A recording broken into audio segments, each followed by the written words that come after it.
सभापति महोदय के मार्फत मैं आपसे निवेदन करना चाहूँगा कि आप जो ये भूजल संरक्षण प्रबंधन प्राधिकरण जो बना रहे हो, ये आप अगर इसको जो बारिश का पानी आता है उसको स्टोरेज करने के लिए, उसको संरक्षण करने के लिए प्राधिकरण बनाते तो हम सब पूरे पक्ष और विपक्ष आपका समर्थन करते, साथ देते।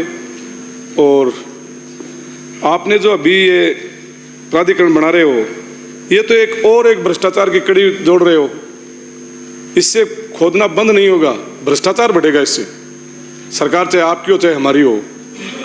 पिछले दिनों पूर्ववर्ती सरकार आपकी थी, माननीय वसुंधरा जी ने हमारे एरिया को ड्राई जोन घोषित कर दिया था कि ये जो ब्लॉक है वो ड्राई है, इसमें किसान बगैर भूजल संरक्षण विभाग के परमिशन के ट्यूबवेल नहीं खोद सकता। ठीक है, ट्यूबवेल खुदे, भ्रष्टाचार बढ़ गया। जो भूजल संरक्षण विभाग का जो प्रमाण पत्र है वो यही जो बिजली के कनेक्शन देते हैं ये अधिकारी घर बैठे बनाने लग गए थे। कितने पैसे दो, आपको कनेक्शन की व्यवस्था हम कर देंगे।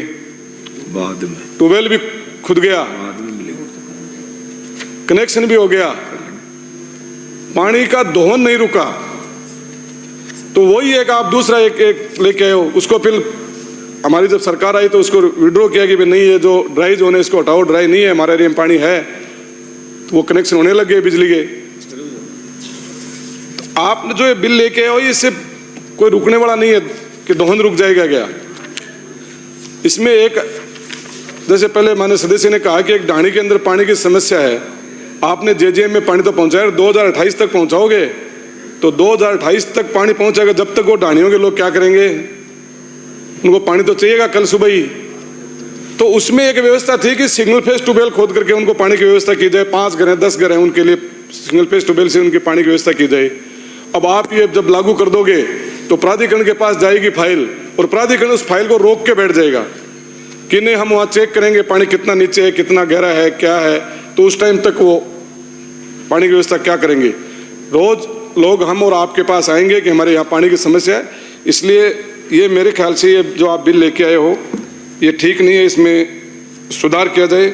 पहले जैसे बहुत सारे लोग पानी के लिए प्याऊ लगाते थे, पहले जैसे अभी माननीय सदस्य ने कहा कि बावड़ी खुदाते थे, जोड़े खुदाते थे, कुएं खुदाते थे। इसी तरीके से बहुत सारे लोग हैं दानदाता, वो पानी की व्यवस्था करने के लिए अपने पैसों से कॉलोनियों में, ढाणियों में, जो दूर दराज जो गांव बसे हैं उनमें पानी की व्यवस्था के लिए कुआं खुदाते हैं अपने पैसों से कि भाई ठीक है, मैं इस मोहल्ले में एक कुआं खुदा देता हूँ, आप लोग इससे पानी पियो। अब वो कुआं कैसे खुदवाएगा, वो ट्यूबवेल कैसे खुदवाएगा, क्योंकि प्राधिकरण उसको परमिशन नहीं देगा, और वो खुदेगा नहीं। दूसरा, जो मैं आज ही माननीय मंत्री महोदय को लिस्ट दी है कि मेरे विधानसभा क्षेत्र में 39 ओपन वेल हैं, कुएं हैं आज भी। वो कुओं की जगह हम लोग दूसरा ट्यूबवेल बनाना चाहेंगे, पीएचडी बनाएगी सरकार की तरफ से, बनेगा, मंत्री जी सैंक्शन देंगे। तो फिर वही पीएचडी प्राधिकरण के पास जाओ कि प्राधिकरण परमिशन देगा तब बनाएंगे, प्राधिकरण फिर परमिशन नहीं देगा। इसलिए ये जो पानी पर आप जो एक बैठा रहे हो ना, एक जेल नुमा कि नहीं, पानी भी हमको पूछ के ही पियोगे, ये जनता के साथ बहुत बड़ा कुठाराघात है। अरे पानी की तो परमिशन दो जनता को, आप पानी नहीं पीने दोगे, आप बिजली नहीं दोगे, आप सड़क नहीं बना के दोगे, आप चिकित्सा की सुविधा नहीं दोगे। एक पानी पंचायत कि अपनी मर्जी से कुआं खोद करके एक आदमी पानी निकाल करके अपना पी सकता है, अपने काम में ले सकता है, उसके ऊपर भी आप पैरा बैठा दिया कि नहीं, हम कहेंगे तभी आप पानी कुआं खोदोगे, पानी पियोगे। ये तो सरासर जनता के साथ कुठाराघात है।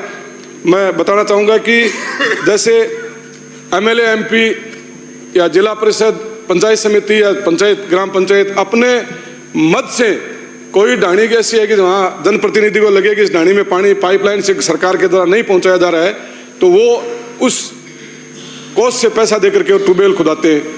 तो उसमें भी आपने इसमें कोई जिक्र नहीं किया बिल के अंदर कि उसका हम क्या प्रावधान, वो बाहर है या उसकी परमिशन लेनी पड़ेगी या नहीं पड़ेगी। या मंत्री जी आप थोड़ा बता दीजिए उसके लिए भी कि उसको परमिशन। एक सिंगल फेस वालों को जो घर के अपने खुद के काम, निजी काम के लिए पीने के पानी के काम में लेते हैं, घरों के अंदर खुदाते हैं, उसका भी आपने इसमें जिक्र नहीं किया है कि उसके लिए आपने क्या व्यवस्था की है। इसलिए मेरी आपसे अपील है कि एक तो आप जैसे किसानों को आपने इससे बाहर किया, बहुत अच्छी बात है। अगर किसान को इसको अंदर करते तो किसान तो मर जाता। आप इसी तरह किसानों को जिस तरह अंदर किया, जिस तरह पीएचडी और जो सरकारी जो जनहित के अंदर जो पानी पीने के लिए कुएं खुदते हैं, ट्यूबवेल खुदते हैं, उनको आप इस प्राधिकरण से बाहर करना कि भाई इस प्राधिकरण में वो बाहर, उनको परमिशन लेने की जरूरत नहीं है। अगर पीने के पानी के लिए कोई अपने घर में कोई ट्यूबवेल बनाना चाहे तो वो बना सकता है। ड्राई हो गया, उसके गेस्ट को ट्यूबवेल खुदाना चाहता है, खुदा सकता है। कॉलोनी होगी बड़ी, क्षेत्रफल बढ़ गया शहर का, गांव का, और उस नई कॉलोनी में नया पीएचडी ट्यूबवेल खोदती है तो उसके लिए प्राधिकरण की परमिशन की जरूरत नहीं है। ये 2, 4, 5 बिंदु हैं, आप ध्यान में रख करके और इसमें कोई अमेंडमेंट करके और आप इसको बताएंगे। मैं आपको थोड़ा सुझाव देना चाहूंगा कि इसमें आपने जो प्राधिकरण बनाया है, इसमें कि जो सजा और जो जुर्माना और ये कर रहे हो, इसकी जगह आप ये करता है कि हम राजस्थान के लोगों को प्रोत्साहन करेंगे कि हर आदमी अपने घर के अंदर मकान की छत के ऊपर जो पानी आता है बारिश का, उस पानी के लिए कोई अपने घर के अंदर जो जल संरक्षण बनाएगा, पानी का हौद बनाएगा, पूरा पानी इकट्ठा करेगा। एक परिवार पूरा 12 महीने वो पानी पी सकता है, जब तक दूसरी बारिश नहीं आई, जब तक सीजन नहीं आई बारिश, जब तक।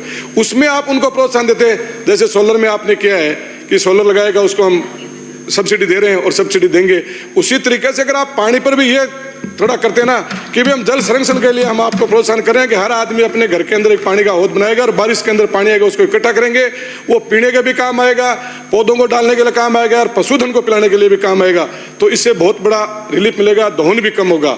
इसलिए एक बार मैं फिर आपसे ये कहना चाहूँगा कि आप अध्यक्ष सभापति महोदय, आपके माध्यम से मैं कहना चाहूँगा कि इस बिल का मैं विरोध करता हूँ और इस बिल को जनमत जानने हेतु प्रचारित किया जाए। धन्यवाद।